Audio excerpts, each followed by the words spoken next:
For as long as I've been gaming, I've always opted for physical games, physical media. It was something I was brought up in when it came to the PS1, the PS2, even the PS3 generation and the PS4.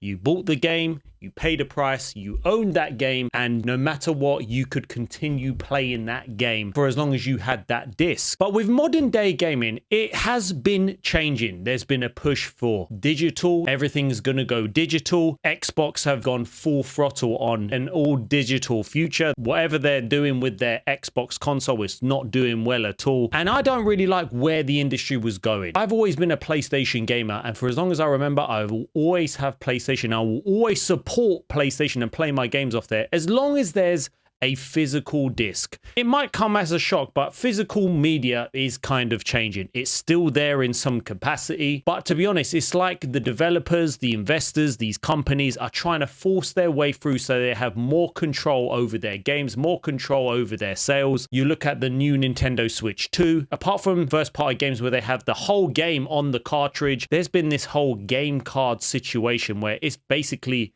a key card. You don't own the game, you have to be connected to the internet. And for me, it didn't make sense, and it was another reason for me not to get the Nintendo Switch 2. Now, there's something else is changing, which hasn't really happened before when it comes to gaming. Now, with Crimson Desert, a game I am super excited about. I bought the collector's edition. I'm looking forward to it. It comes with the physical disc, but there has been some debate online in regards to these physical boxes. And I'm in two minds about this, so we're going to talk about it. If you do like these daily videos, make sure you hit the subscribe button. We're trying to get this channel monetized and we're nearly there. So if you didn't know, there were actually some discs going about of Crimson Desert, and you probably thought there's going to be some leaks for the story. There isn't, because it looks like you cannot even play the physical version of this disc until the game actually comes out. So it begs the question, you own the disc, you've got the disc, and this is hiding behind a patch, or you have to download the rest of the game as well, even if you have the disc. And I'm in two minds about this. So let's give this a read. So you won't even be able to play physical copies of Crimson Desert without downloading an update, which makes you think, what is the point in actually having the disc? Once you've pulled this data from the Sony servers, the title will be fully playable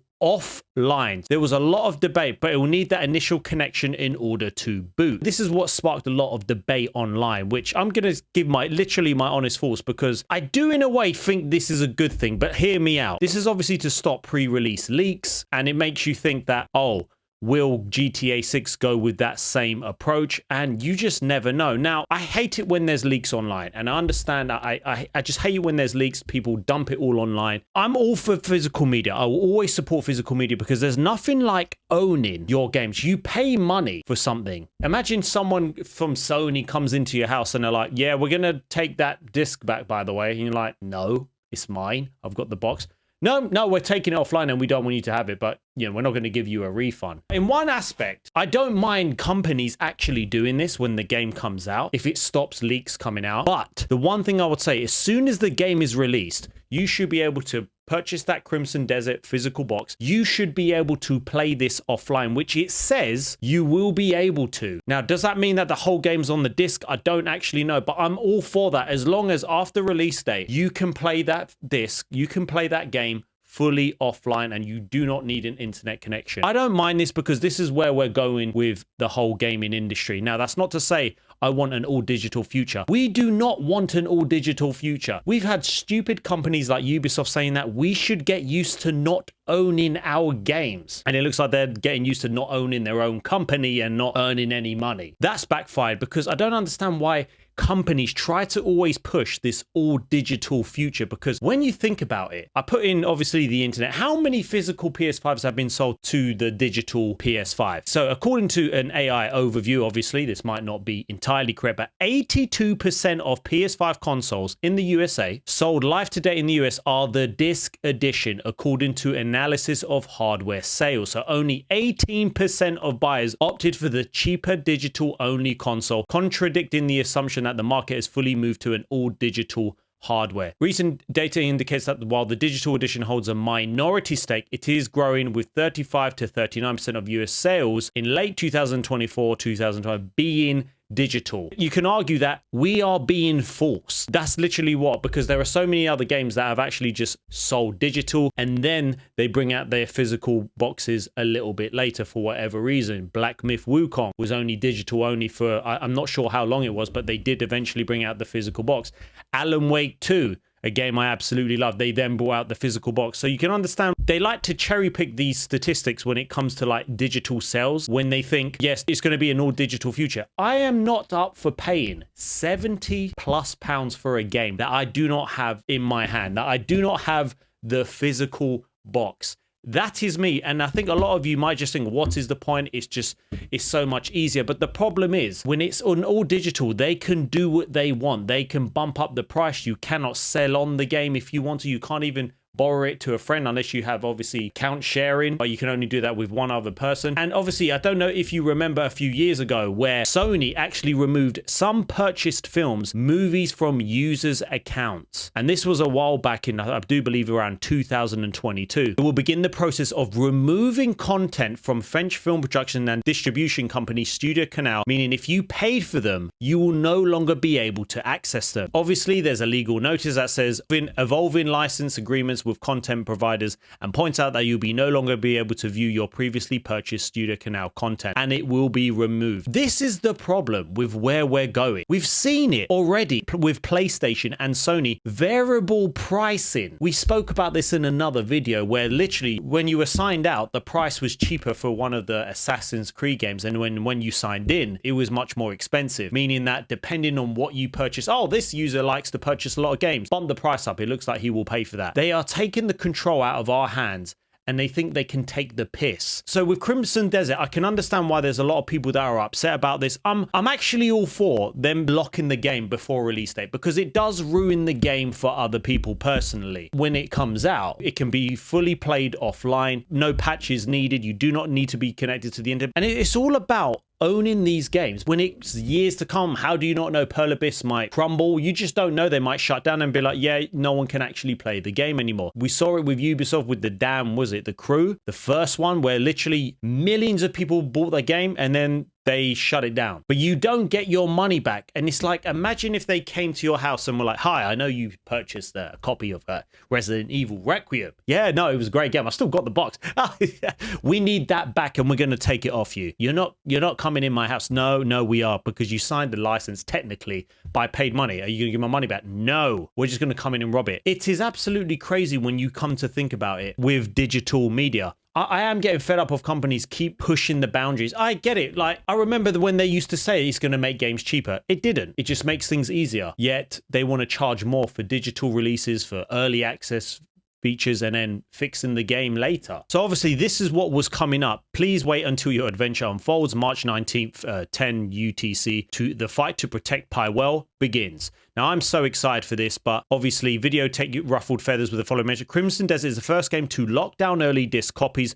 More publishers need to do this to prevent leaks. Well done, Crimson Desert. Hopefully this becomes a norm. I'm all for this, like I just said, for the reasons I already gave. Peak anti-accessibility, though. Anti-consumer, pro-corporation, glazing for precious spoilers that will mean nothing in terms of sales. Yuck, fake physical releases shouldn't be the norm. Don't encourage this type of anti-consumer behavior because there's more to games than their launch date. You can understand where people are coming from, 100%. And then obviously, if you didn't know, for PC, I do believe they were adding DRM for physical games. So mandatory updates / DRM for physical games are supposedly okay to prevent spoilers. Think about what you're inviting here for a second. Loss of ownership and independence. If UPS delivers Jimmy's copies 2 days before yours, should we lock him up until you have yours? You know what? It's a difficult one.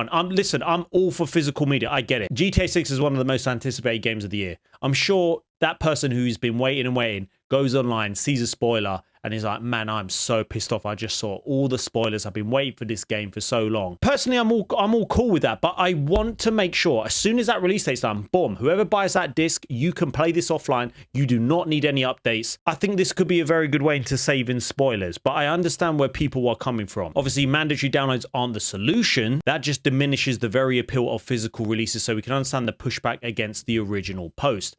Perhaps the solution is to delay physical releases, wait until most bugs have been resolved, and then print the most up-to-date disc version on the disc. Players may be forced to wait or double dip, but it would prevent the spoilers issue and would ensure the best possible build of the game is included on the actual disc. Can understand what people are saying. So should publishers lock physical games behind the launch?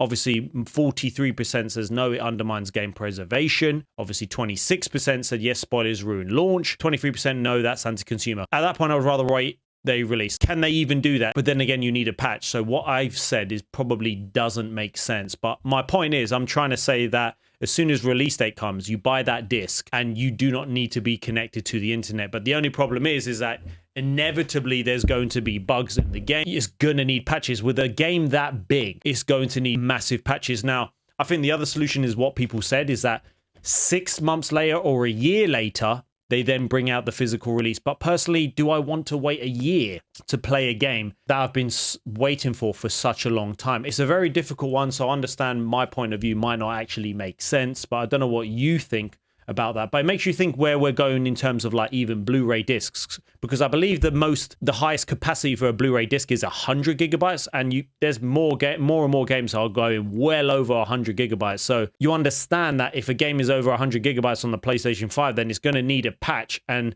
you're going to need to download the rest of the game. Therefore, you won't be able to actually have the full game on the disc. But then you look at something like Final Fantasy VII Rebirth, where it came with 2 discs. I'm all for that because it just encourages game preservation. Are they going to make Blu-rays that are higher than 100 gigabytes? I don't actually know if there is. Obviously, I'm not too technical in terms of that. But it just makes you think that everyone trying to push digital media.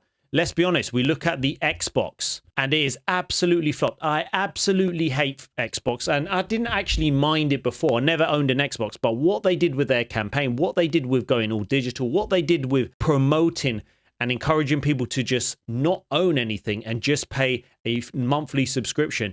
This is another thing I hate about gaming. All these games I've got, whether you need an internet connection or not, I've got the disc. I can put this into my PlayStation 5 and play the game. You play all of these games over, say, 5-10 years on Xbox Game Pass. They can bump up the price whenever they damn want. And they've done it. And there's been a lot of pushback where people were like, why am I going to go from like, I don't know how much it was, £15 a month. Now it's £30 a month. And that's the problem.